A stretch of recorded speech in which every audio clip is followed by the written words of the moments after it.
Everyone. This is Dr. Deepthi Variku, Department of Physiotherapy, Dolphin PG Institute of Biomedical and Natural Sciences. Continuing with the topic strengthening, our second lecture is today on principles and effects of resistance exercises. So, first, we will go with the principles of resistance exercises, as in, what are the principles which are enhancing the muscle strength and thereby having a positive impact on resistance exercises. The first important principle is the overload principle. If muscle performance is to improve, a load that exceeds the metabolic capacity of the muscle must be applied. That means we have to challenge the muscle to perform at a level greater than that to which it is accustomed. We have to focus always on progressive loading of the muscle. We can do it by manipulating either the intensity or volume of the exercise. Intensity of the resistance exercise refers to how much weight is imposed on the muscle, whereas when we talk about volume, it refers to repetitions, sets, or frequency of exercises, any one of more of which can be gradually adjusted to increase the demands on the muscle. The second important principle is called as SAID principle. The full form of SAID is specific adaptation to the imposed demands. That means the muscle adapts itself with time to the demand we have been imposing on it. Specificity is a necessary foundation on which exercise programs should be built.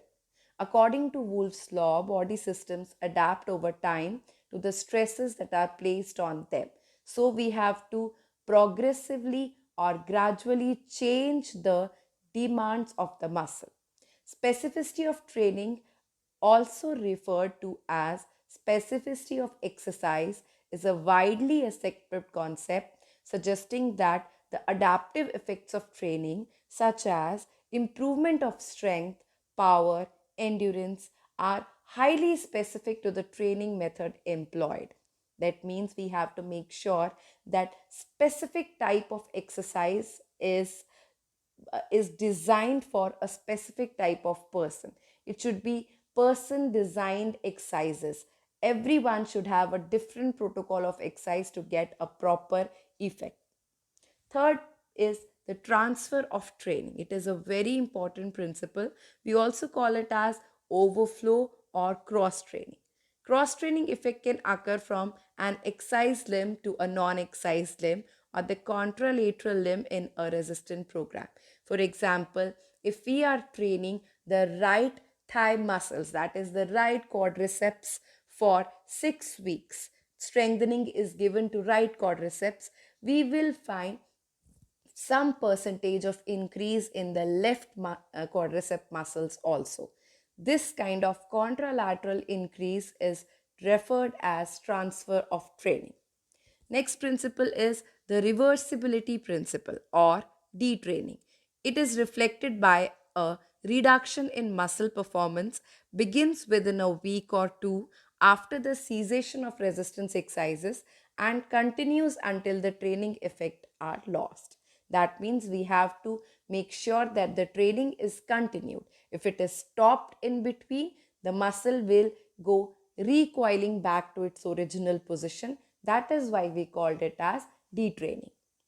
Now let us see the skeletal muscle function and adaptation to resistance exercises. First of all, let us see what are the basic determinants, the factors, and how they influence the muscles. First is the cross section and size of the muscle. The larger the diameter, the greater its tension producing capacity is seen. Second, the fiber arrangements and fiber lengths. We see that short fibers with pinnate and multipinnate designs in high force production muscles and long parallel designs in muscles with high rate of shortening. But less force production is seen, like of muscles like sartorius and lumbricals. Then the fiber type also plays a very important role. As we all know, we have type 1 tonic slow twitch fibers and type 2A phasic and type 2B fast twitch fibers. How do they influence?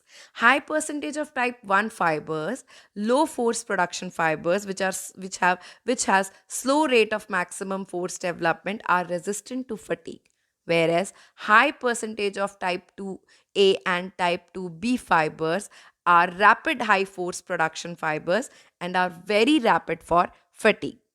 Then the next one, the fourth point, is the length tension relationship of the muscle. Muscle produces greater tension when it is near or at the physiological resting position. At the time of contraction, we have to make sure that we follow this principle while strengthening exercises. Then the recruitment of motor units. The greater the number and synchronization of motor unit firing, the greater the force production is seen. Frequency of firing of motor units. The higher the frequency of firing, the greater the tension is seen in the muscles. Then the type of the muscle contraction. Force output from greatest to least can be seen. Like we can see, the eccentric type of contraction produces the highest force output, followed by the isometric type of contraction, followed by the concentric muscle contraction. Then the speed of the muscle contraction, which we call as force velocity relationship. We can see that concentric contractions have a high speed and low tension. Eccentric contractions again have a high speed but high tension. So, following these all factors and the influences the factors are producing on the muscle fibers, we have to design our strengthening or resistance training protocol. Now, how does these muscles, our skeletal muscles, adapt to resistance exercises? Here you can see the effect of resistance exercises on the skeletal muscles, the neural system, metabolic system, enzymes, body composition, and connective tissues. Plus, you can see the effect of endurance training, which we will be leading for further lectures, we'll be taking in further lectures. But first, let us see the effect of strength training adaptations. So, what happens when we are giving strengthening to the skeletal muscle structure? We can see there is hypertrophy of muscle fibers, which is greater in type 2 fibers. Then the hyperplasia is also seen. Fiber type composition also shows variations. There is remodeling of type 2 to type A fibers, but we can see no change in type 1, or there is no conversion back. Capillary bed density decreases, or we see a no change in here in resistance training. But this is the basic change that occurs in endurance exercises. Again, the mitochondrial density also decreases or remains no change, which is again a very important factor in endurance training adaptations. Then the neural system. While we are giving a strength training exercises or the resistance exercises, the motor unit recruitment rate increases, which increases the motor unit firing rate also, and synchronization of the firing also increases. This is neural adaptation occurs, which we can say is the basic cause for the strength increase after resistance exercises. Then the metabolic system, we see that ATP and CP storage increases, myoglobin storage also increases, and triglycerides we don't see such effect on them. Then enzymes, we see creatine and phosphokinase increasing, and myokinase also increasing. Body composition, we will see that there will be increase in the lean body mass, whereas we will see decrease in the fat mass of the body. Strength training also has a very positive impact on the connective tissues. The tensile strength of the tendons, ligaments, and other connective tissue increases. Bone also shows a positive impact where it shows increased bone mineral density, but there is no change in bone mass, or some changes are seen. Then the very important thing which I told you, the neural adaptations. The neural adaptations are attributed to motor learning and improved coordination. This includes increased recruitment in the number of motor unit firing, as well as an increased rate and synchronization of the firing. It is speculated that these changes are caused by a decrease in the inhibitory function of the central nervous system, decreased sensitivity of the Golgi tendon organ, or changes at the myoneural junction of the motor unit. It is also possible that increased neural activity is the source of additional gains in strength late in a resistance training program, even after much hypertrophy has reached a plateau.